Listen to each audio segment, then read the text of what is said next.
opportunity to speak today. My name is Katie Canning, and I am pursuing my master's in childhood and special education.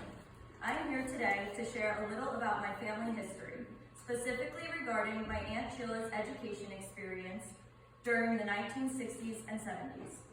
My Aunt Sheila has an intellectual disability that has affected her since birth. She has considerable difficulty in expressive areas of speech and visual motor skills. Nevertheless, she has remained a steadfast sister to her 7 younger siblings and a wonderful aunt and cheerleader to her 17 nieces and nephews. Since she graduated high school, Sheila has maintained consistent work and only recently retired.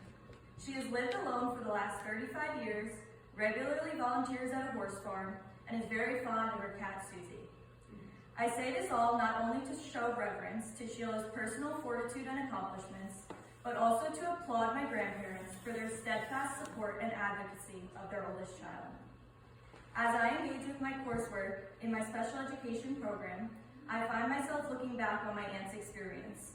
It has become further motivation for me in my own teaching career, and I hope I can bring light to the experiences of families of individuals with disabilities. Aunt Sheila was born in 1957.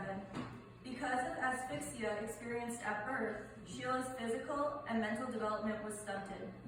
Even in the 1950s, individuals with such a condition often were unwarrantedly institutionalized, barred from opportunities, and minimized of their life potential. From birth, my grandparents, Dick and Jean, knew this would not be Sheila's fate. Ahead of their time in many ways, my grandparents were devoted in their care for Sheila. More than anything, they were resolute in helping her lead a fulfilling life. As I've learned more about the history behind special education policy, I've been able to piece together Sheila's personal schooling experience in New Jersey relative to the practices that were occurring throughout the rest of the country. Interesting to note, in 1911, New Jersey became the first state to mandate special education in public schools. Public education for all students, despite ability status, was not codified into federal law, however, until 1975.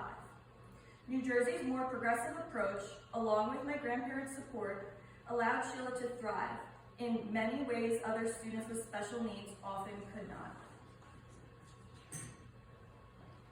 According to data from New Jersey School Boards Association, in 1963, the time that Aunt Sheila was in elementary school, 22,000 students were enrolled in special education programming, with 1,400 teachers and 35 psychologists on staff. Educators in the audience may be thinking to themselves, how could 35 psychologists ever take on that large of a caseload for the whole state? In comparison, in 2007, there were over 233,000 students receiving special education in New Jersey, with 18,000 teachers, 1,500 psychologists, and 1,700 social workers on staff. I'm encouraged to see the continued recognition and resources being put towards special education. Like her siblings, Sheila rode the bus daily to attend their local public school. As she progressed through her elementary years, school staff identified Sheila's increasing struggles with advancing curriculum and placed her in a special education classroom more conducive to her needs. My grandparents, ever devoted to Sheila, kept her school accountable for the services they were to provide her. In 1977, Sheila received her high school diploma from South Brunswick High School. At the age of 50, my grandma Jean was so compelled to continue her support of students with disabilities that she returned to school to get her master's in special education, on top of raising her own 8 kids.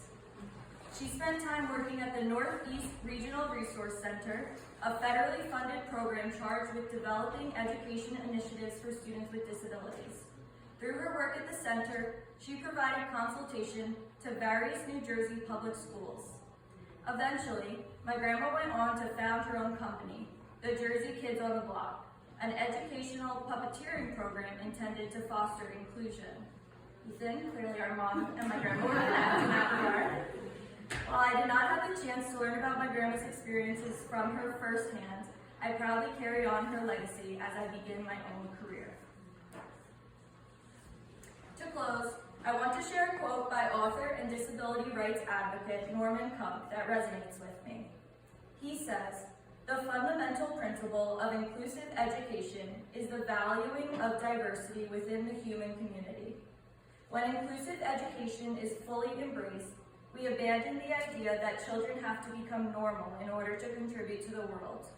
We begin to look beyond typical ways of becoming valued members of the community, and in doing so, begin to realize the achievable goal of providing all children with an authentic sense of belonging. Thank you very much.